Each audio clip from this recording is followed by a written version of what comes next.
Meu corpo é um campo de batalha. Meu peito, minha arma. Minha carne, uma couraça. Meu sangue, combustível. Meu corpo é um campo de batalha. Fiz do coração minha morada, de minha pele uma muralha, nas mãos, revolução. Fiz de mim metaforia, para que as palavras dissessem menos e os olhos gritassem mais. Meu corpo é um campo de batalha, minha respiração transgressão. Da minha existência fiz moinho, pulsei sem permissão. De mim mesmo fiz destino, pra todos rejeição. Do querer fiz passarinho, e os que não me querem passarão.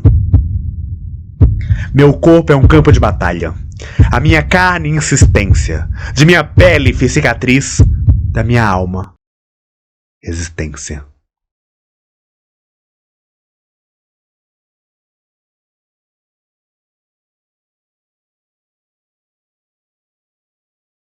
Se teatro é uma arte tão libertadora, por que atores afeminados precisam se masculinizar para estar em cima de um palco? Por que as atrizes, que são mais masculinas, precisam colocar um avental, um salto alto, tá toda maquiada para estar em cena?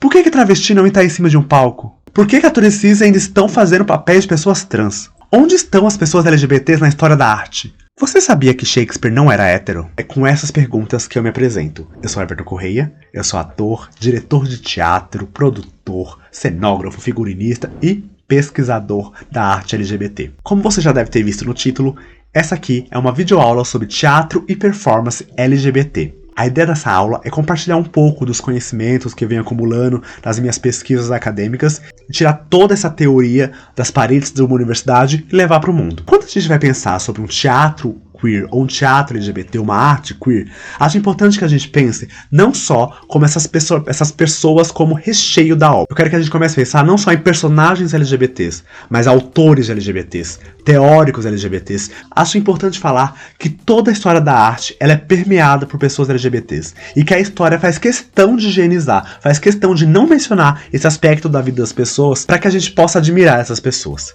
Será que a sociedade admiraria Shakespeare, sabendo que há relatos de que ele não é uma pessoa heterossexual? Será que Michelangelo, o grande escultor, o grande artista que esculpiu Davi de Michelangelo, uma das principais obras de arte do mundo, será que a sociedade respeitaria essa pessoa sabendo que ela não é uma pessoa heterossexual? Quando eu peço pra você pensar, qual que é a obra de arte mais famosa do mundo?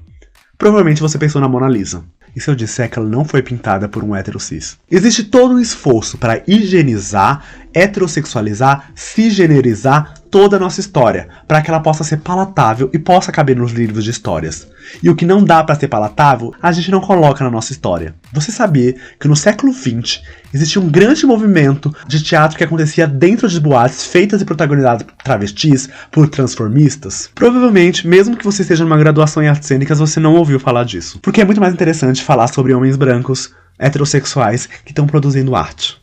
Mas para a gente conseguir recortar um pouco nossa pesquisa e nosso papo gostoso, eu vou usar como marco inicial a Revolta de Stonewall, uma revolta que aconteceu em 1969 nos Estados Unidos. Eu vou começar a contar vários fatos históricos, mas é importante que vocês não levem como uma linha linear. Eu vou colocando fatos para desenvolver um pensamento lógico, mas não necessariamente um aconteceu depois do outro, tá bom? Nos Estados Unidos e no mundo, existia toda uma institucionalização das violências LGBTfóbicas. Propagandas homofóbicas passavam na TV e tinha uma prática que os policiais iam em bares e fechavam o bar ou então saqueavam todo o valor do caixa. Até que um dia, as LGBTs protagonizado por mulheres trans, travestis, por pessoas pretas e latinas, falaram, não, a gente não vai sair daqui hoje.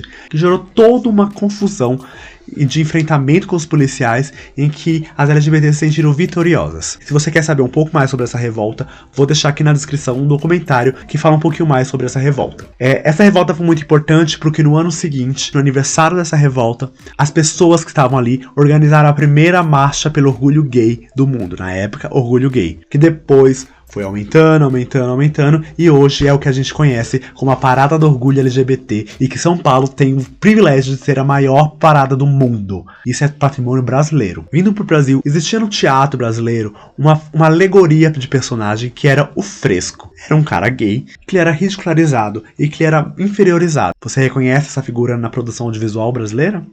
Você conhece personagens como o Crow, como Pit Bicha, Pit Bitoca, o Patrick do Zorra Total. São essas personagens que são ali pra você rir delas. Essa personagem servia também pra preservar a imagem de personagens mulheres, porque uma mulher direita, uma mulher de família, não sairia na rua depois do pôr do sol, enquanto os frescos estariam ali na rua, poderiam ser essa figura feminina que vai buscar aventuras sexuais até altas horas da madrugada. Grandes clássicos da nossa história do teatro são marcadas por visões bem questionáveis de pessoas LGBTs. Uma peça que marcou o modernismo aqui no Brasil foi O Rei da Vela, de Oswald de Andrade, em que, bem resumidamente, que um burguês busca se casar com uma família aristocrata para conseguir o status social. E aí, Oswald de Andrade, o escritor dessa obra, também conhecido por fazer várias declarações homofóbicas contra Mário de Andrade, representa essa família de uma maneira meio degenerada e em decadência. E como ele usa para fazer isso, todos os personagens são LGBTs. Newton Moreno, um pesquisador e dramaturgo LGBT, ele vai falar sobre a perseguição que LGBTs, e principalmente homossexuais na época, sofriam em grupos como o Teatro de Arena, um importante grupo político do Brasil. E isso a gente consegue ver inclusive nas obras. Uma das obras mais lembradas do Arena é Arena contra Zumbi, que é uma peça muito marcante que vai falar sobre a resistência dos quilombos, sobre a escravidão, mas que usa de aspectos homofóbicos e machistas para fazer sua crítica. Na peça, quando os europeus chegam no Brasil, para você mostrar eles como eles são figuras ridículas, eles eram gays. Eu vou ler um trecho aqui para vocês. Personagem 5. Quer parar? Afrescalha de vez, porque todos falam e não prestam atenção. Bicha mesmo. Continuez, s'il vous plaît. Personagem 7. Não sei se deva. Personagem 10. Comme le diable ou oiseau avec les cornes. Personagem 10. Escreve-se typo, mas lê typo em inglês. Personagem 11. Sou cool. Percebe que na própria rubrica ele vai colocar o personagem gay como a bicha mesmo, a frescalha mesmo. Existe um texto extremamente bizarro escrito por Carlos Alberto Sofredini que chama Vem Buscar-me que ainda sou teu. Nesse texto existe uma cena asquerosa, que é uma alegoria de temperos em que ele associa diversas minorias a temperos. Então ele vai falar que, por exemplo, pessoas negras são como a canela, tem um cheiro muito forte. Ele vai falar que pessoas trans são como pimenta, as pessoas negam, mas no fundo elas comem. Elas vão falar sobre as mulheres brancas como as inferiores e delicadas que estão ali para servir o sal, que é o homem branco. Eles vão falar sobre o cravo, que é a bicha bem viada, que não sei o que. Enfim, é uma peça bizarra que eu não recomendo que ninguém leia, mas não é difícil de achar ela sendo montada em diversas escolas de teatro ainda hoje. Mais pra frente, a figura do Fresco dá lugar à figura do entendido. O entendido não é mais o alívio cômico, mas um ser pensante. E aí isso começa a incomodar. Como assim? Viado tá aqui não pra fazer eu rir? Não faz sentido. Qual o papel? Como assim? Ele tem pensamentos? Eles podem questionar? Eles podem ter direitos? Essa figura, por mais que ela tenha um caráter um pouco mais progressista que a figura do Fresco, ela ainda tem uma questão. Ela é sempre tratada como uma pessoa que não se relaciona. A pessoa que não tem namorado, a pessoa que é sozinha. E aí, no Brasil, em 1964, começa um período grotesco da nossa história, que é a ditadura militar. E aí, em meio à ditadura militar, nos anos 70, surge um grupo chamado Zicroquetes. Um grupo que não trabalha necessariamente com teatro, mas que vai mesclar um teatro performativo com teatro, com número de dança, número de canto, todo um universo ali de várias linguagens, e que eram algumas pessoas que não se reconheciam nem como homem nem mulher, alguns homens que se apresentavam com uma cuequinha, cobertos de glitter, todo maquiado, com barba, e que criavam essa figura meio estranha, que criava um estranhamento na população. E que mesmo assim faziam sucesso, tanto no Brasil quanto no mundo. Inclusive saíram do Brasil para apresentar em outros países e tal. Se você quiser saber um pouco mais, também existe um documentário sobre os Zicroquetes que eu vou deixar na descrição do vídeo. Mas no meio da ditadura existiram homens de calcinha, descobertos de glitter, que estavam fazendo o babado acontecer. Outro grupo muito importante, que é um pouco menos citado, é o Vivencial Diversiones, que tem um aspecto parecido com os Zicroquetes, dessa ruptura de gênero, dessa coisa meio andrógena, meio questionadora, que aconteceu no Nordeste brasileiro. E aí, por não acontecendo no Sudeste, tem um pouco menos de visibilidade. Um filme que vai tratar um pouco, fazer um paralelo inspirado no Vivencial de Versões, é o filme Tatuagem.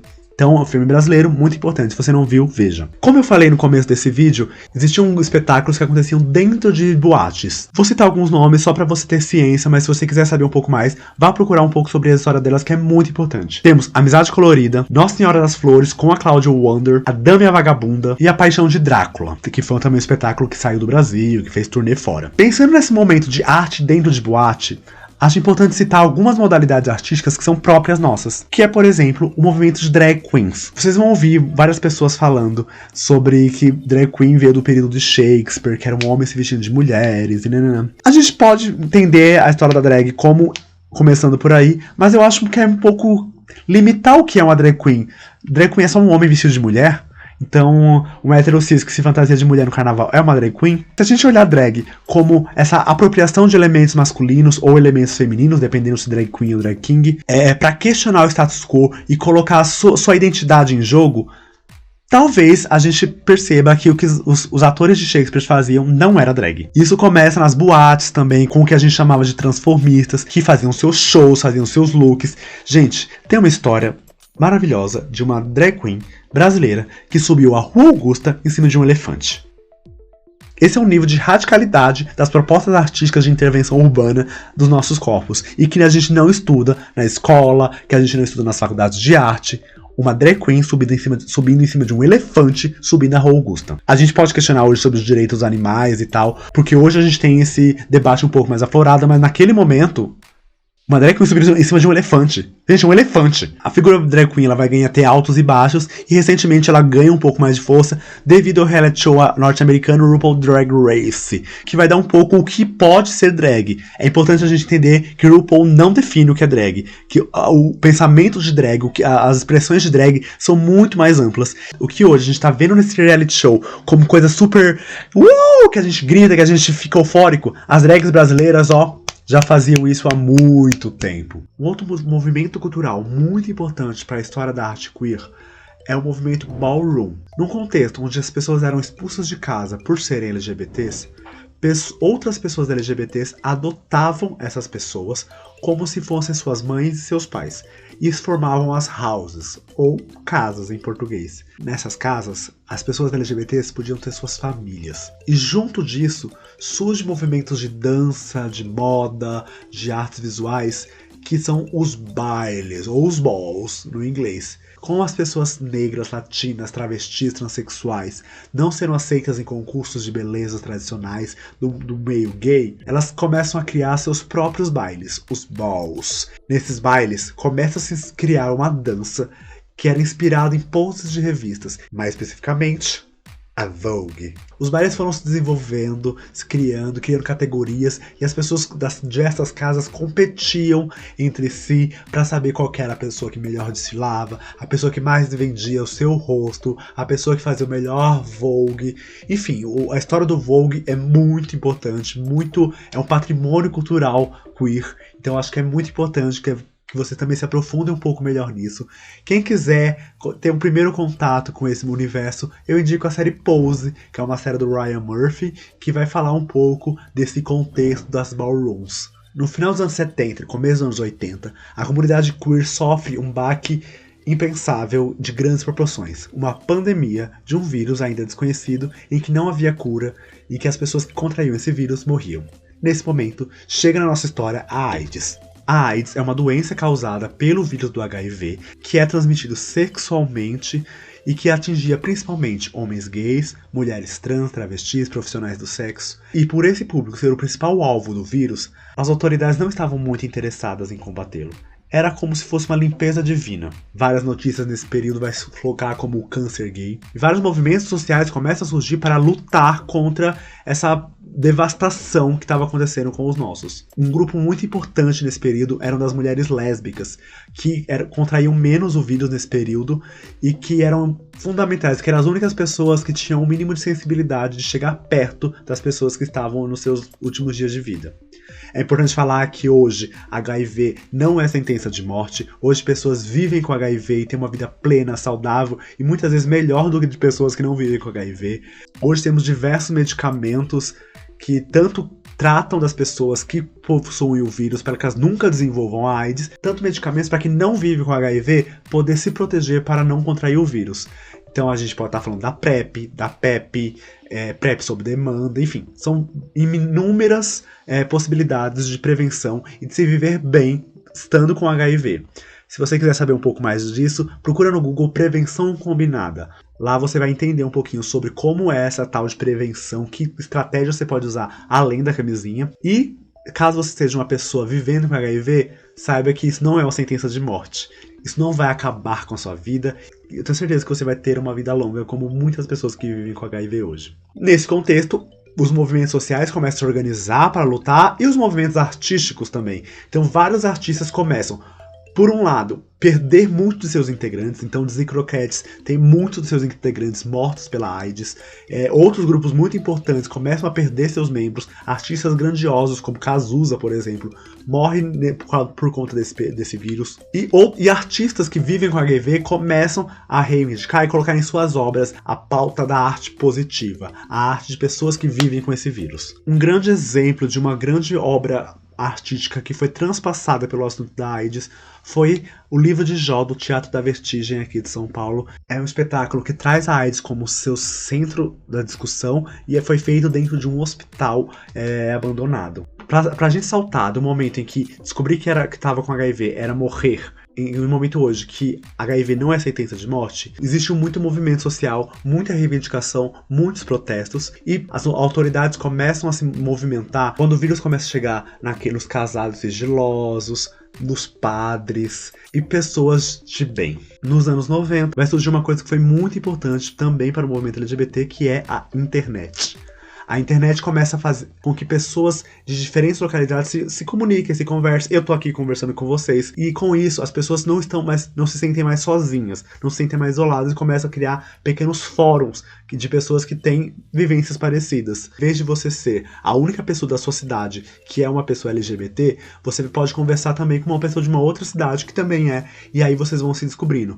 Recentemente aí, a produção de conteúdo de personalidades LGBTs vem ajudando bastante também para essa nova geração aí que tá chegando se identificar e se descobrir cada vez mais cedo. Então é inegável o poder que a internet teve na nossa trajetória. Atualmente, diversos grupos trabalham com a temática LGBT, trabalham com a temática queer, e existem alguns festivais que reúnem um pouco essas pessoas. O maior deles é o Festival Mix Brasil, que é um festival que acontece em São Paulo, que reúne performance, música, dança, arte drag, literatura, realidade virtual, tudo num único festival que vai discutir gênero e sexualidade. Existe um outro festival lá no Espírito Santo chamado Festival Lacração. É um festival exclusivamente de performance em que vai trabalhar com performances LGBTs. Vale muito a pena dar uma olhada. A gente pode pensar também no Festival Satirianas, que por mais que não tenha um recorte tão específico LGBT, é inegável a quantidade de trabalhos com a temática LGBT ou a temática queer dentro da sua programação. Vale destacar um outro festival que já teve algumas edições e que deu uma pausa, que é o Festival Periferia Trans, que é um festival que também traz vários grupos que estão discutindo isso. Tem também o Pop Porn Festival, que é um festival que aí já tem um conteúdo mais erótico, mas que também tem na sua programação, na sua composição, um olhar queer sobre o mundo. Então vale a pena dar uma olhada nesses festivais. Quem são as pessoas que estão passando por esses festivais? Quem são as pessoas que estão discutindo hoje gênero e sexualidade? A gente tá quase chegando ao fim dessa nossa prosa gostosa, e eu queria que a gente saísse desse vídeo pensando qual a importância de nos colocar na história. Qual que é a importância de resgatar quem foram os nossos, que estiveram na história e que foram apagados, e por que eles foram apagados. Como que nós, LGBTs de agora, nos colocamos na história para que as LGBTs de amanhã possam saber que nós existimos, que nós lutamos para conquistar os direitos que elas vão desfrutar. Com isso eu quero propor um pequeno exercício cênico. Eu quero que você me proponha uma cena de 5 minutos, 10 minutos, algo simples, em que responda a pergunta: como você, um corpo LGBT, se coloca na história. Você pode gravar um vídeo disso de 5 a 10 minutos ali e me mandar no meu Instagram pra gente continuar esse nosso papo. É um exercício da gente se reconhecer e entender a importância de que registrar nossas vivências é importante. Se hoje, anos depois, a gente soube que Machado de Assis existiu, que Castro Alves existiu, que Tarsila do Amaral existiu, é que existem registros disso. Então, vamos nos registrar. E não vamos deixar que nem a gente, nem os nossos, sejam apagados. Muito obrigado por você que acompanhou até aqui. Espero ter depositado algumas sementinhas na sua cabeça e vamos continuar esse papo. Esse aqui é um pequeno fragmento de um curso de longa duração que eu costumo dar de teatro e performance LGBT. Então me dá uma olhadinha lá no meu Instagram pra ver se já tem alguma turma aberta, alguma coisa assim, pra gente conversar, discutir e criar num mundo onde que a nossa vida seja transpassada pelo olhar queer. Muito obrigado por estar até aqui e sachê away.